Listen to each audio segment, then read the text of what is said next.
Excellent.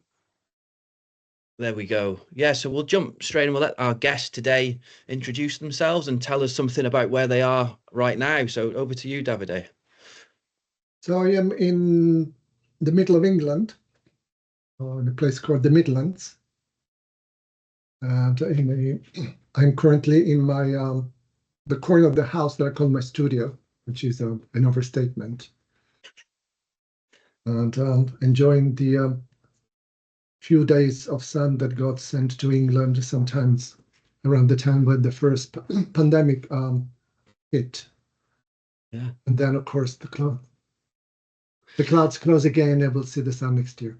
Yeah, excellent. Could you explain a little bit about what it is that you do?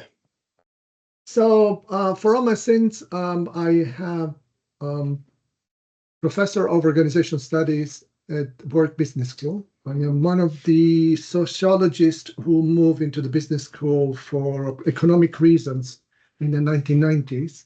Economic reasons mean no jobs in sociology and higher salaries, making some compromises with consciousness. Those of us who have one left. So I am a sociologist of working from within a business school. In the business school, I do research, but also in the last few years, I've been taking good care of developing pedagogy of qualitative methodologies. So I redesigned my PhD program to make it up to speed using social science principles, and I'm also helping or trying to reflect on how we teach next generations to be good social scientists. In a business school, sociologists don't want to talk to me because we think we're not good enough, but I do my best. Excellent. I'll pass over to our resident pirate today, Manuel. Yes, hello. So moving on to practice theory now, my question would be, where did you first encounter practice theory? Yeah, it's a very nice, interesting question. So I encountered practice theories in 1990. Oh, sorry, in 1990, yes, in 1990.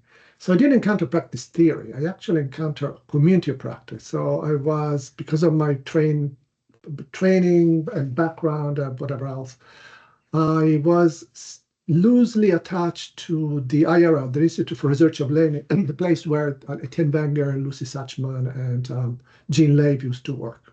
And that was because my background originally is in education. And so I was one of the first people in Europe to hear about community practice. I got it right away. I was the first person to use it. And so I got to familiarize myself with the concept. And then actually there is a moment, we'll not go into the details, but during one of the egos in which with our colleagues, we were working on this, I said, we've been talking about community practice. We've been, as sociologists from Europe, we were focusing a lot about what is the meaning of a community, which is not community practice is two black boxes fitted together. Nobody knows what a community is, and nobody knows what a practice is. But at the moment, as a European sociologist and social theorist, we're discussing to death what is community, who is part of the community, and then says, we should also look at the other side. And that's where I started to unpack the theory of practice. And the time was funny because this was the same time as Theodor Schatzky was in Germany and putting together the workshop that then will become the practice term book. Actually, I received, don't forget, we're talking here about the early 90s. So I received information about these workshops and in Bielefeld. And I was in Northern Italy, so it would have been easy to go. But I received it later because communication was not as good or was not as ready-made as now. So it was, and I didn't read Theodor Schatzky well after I started to work my stuff. So I did a lot of the hard work by myself, using a lot of other influences, and then when I met Theodor and the other things. So that's why I am a little bit of an outlier, just because I had to do the hard work by myself. This is long story. That's great, super interesting. And so the next question would be, what attracted you to it? You said you needed to get to the bottom of it as well, but what attracted you to it? Yeah, so I was part of a group of sociologists that worked, one of the few people what we used to call the work sociology. In Italy, when I was working at the time, there are two big lump of sociology work. Most, I would say 90% of the people will consider themselves sociologists of the job market. Okay, so you can see what I'm saying. So they talk about anything from actually monitoring the job market to the workers' condition, etc., policy. There were a few people who actually look at people do things. So, what we call the working. And so we were we're interested in anything that can give us an insight on worked activities.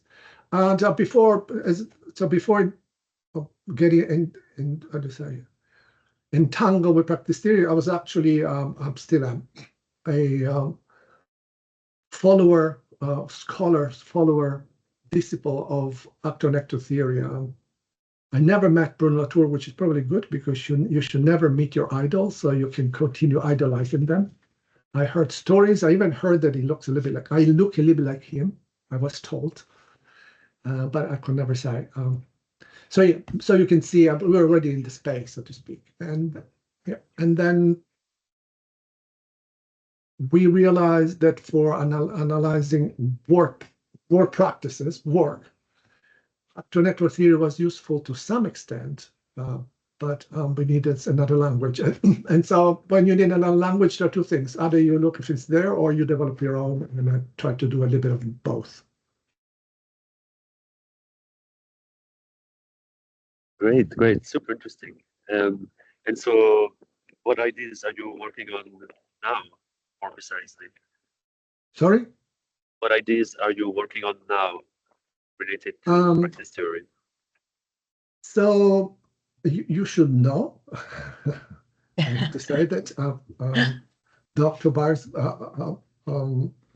Manuel Baeriswyl is actually working with me on a project on praxeologizing attention. Okay, so one thing that I should just maybe interested for you. I don't know if anybody will be interested in what I'm saying, but so over my career, I switched position. So I have to declare that my first degree is in philosophy. So I can maneuver philosophy, although I'm not a philosopher by any denominations. And as I said, the beginning, the fun was in developing a language, so developing ontological language. And Elizabeth knows. But like Elizabeth and I met each other in several reincarnations during our, and we always met in the practitioner space rather than the social theory space. So obviously we were both moved by the same interest, finding languages that help us getting grip of what's going on rather than just doing the language in its own right. So although I sometimes when I have time and which I never have, I like to do a little bit of a social theorization, so to speak. Over the years, I positioned myself, what my colleagues Feldman and Rikowski called the theoretical use. So these two scholars suggest that in practice theory, you have an escalations of commitment. You can use practice theory just to, to focus on activities, on the doing, on the things that, at least in the sociology of work, had disappeared for about 20 years during the system theory craze. You can use the theoretical in order to use practice theory in order to shed new light on new phenomena. So so you said, I have a language, but the language is used to understand something else, or you can just spend your time elaborating the language, okay? So a lot of people want to put me in the third category, but actually I am an empirical researcher, so I find myself in the second. I'm saying this because over my career, all my little contribution, almost nothing contributions to social sciences has always been in taking these languages and making things that are usually in between the years, to show that they are socially social through and through. So I've done this, as I said, with collaborations, with knowledge, with learning, and lately we're trying to do the same things with attention, and this is what Manuel is helping us. So we basically say, what happens if we use this sensitivity, the theoretical, and we start to think of practice as something that we do in and through people.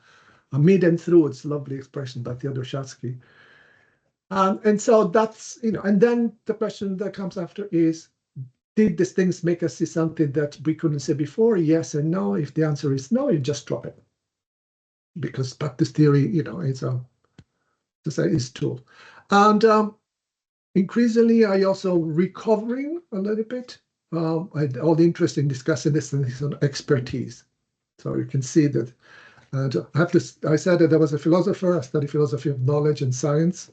So you can see I stay in the area, and I have a first degree in education. So I stay in the area of knowledge, learning, things that has to do with the mental phenomena, but I've been making a career out of taking mental phenomena out of the head of people. So that, or contributing. I'm certainly not the only one, but empirically rather than philosophically. Philosophers have been doing this, but so going in the field and try to see. Very long answer. That's me. Short questions and long answers. That's great. Thanks. So it's Elizabeth's turn, I guess. Yeah. Yeah. So you can tell by the hat I'm pretending to be an anthropologist interested in tribes. And you've mentioned quite a few tribes, actually. There's work and organization people. There's actor network theory, and I think it's true. You do look a bit like Bruno Latour. So that's interesting. And then there's practice theory and another kind of tribe or world connected to that. So do you feel more at home in one or another of those tribes, or are you just moving between them, or how does it work? What tribe are you part of? So my mom made a big laugh when I told her that I was studying attentions, because she said, you're the most distracted person I know. So, which means that I tend not to stay long in a community. I don't like to be part of a community, especially when the community tend to become close and churchy-like. So I made a career, actually, moving between communities. Nomadic. Yes, but Yeah. with a certain coherence, trying to just not opportunistic. We have colleagues, especially in places like mine, that are very opportunistic. They have this idea that, I have this data, what a theoretical approach can I stitch to the data, which makes the hair on the back of my neck goes up every single time. So it's been nomadic, but I've been traveling between friends, so to speak. So, but I made a decisions quite a bit ago that my home place, my community is, but professionally and intellectually, is the organization studies. And so although I am conversant and I speak with, I visit often the STS people, visit often other communities. That's what I want to. That's what I can make a difference, so to speak, and it's an important part. Yeah. Great. I mean, communities keep changing and you move through them and people do.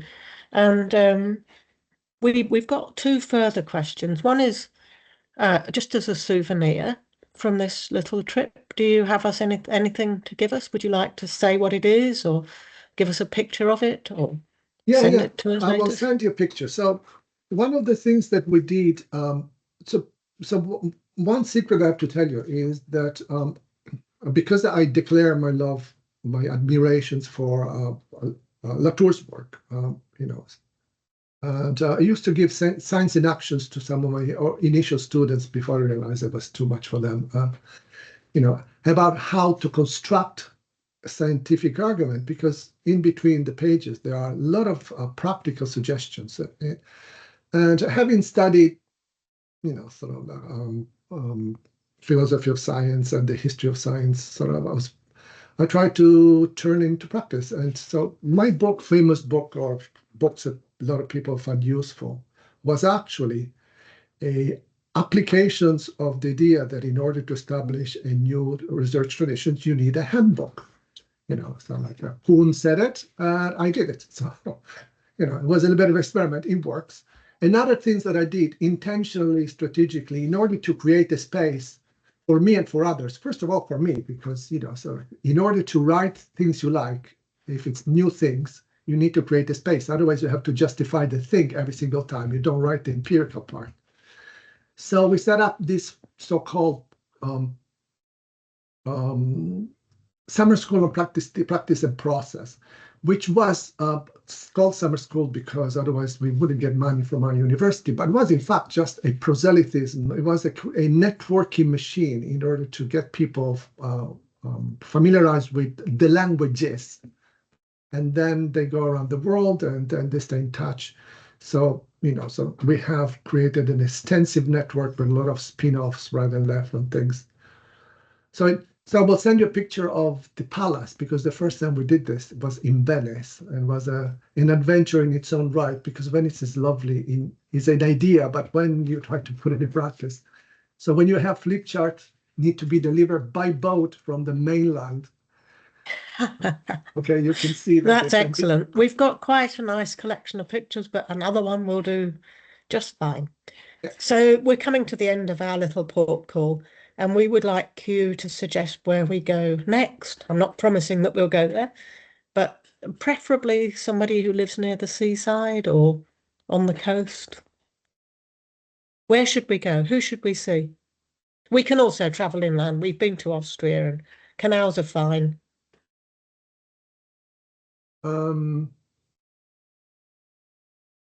You caught me off guard. Can I come back to you and suggest later on, and you attach it to the video? Yeah, that's okay. Yeah, we might not attach it to the video, but it will add some intrigue, won't it? Because people won't know who you've suggested, and we might just turn up. So let's just do it that way. Let's do that. Yeah, and we can blame you guess. for why we've turned up. That will work. Yeah. That will work.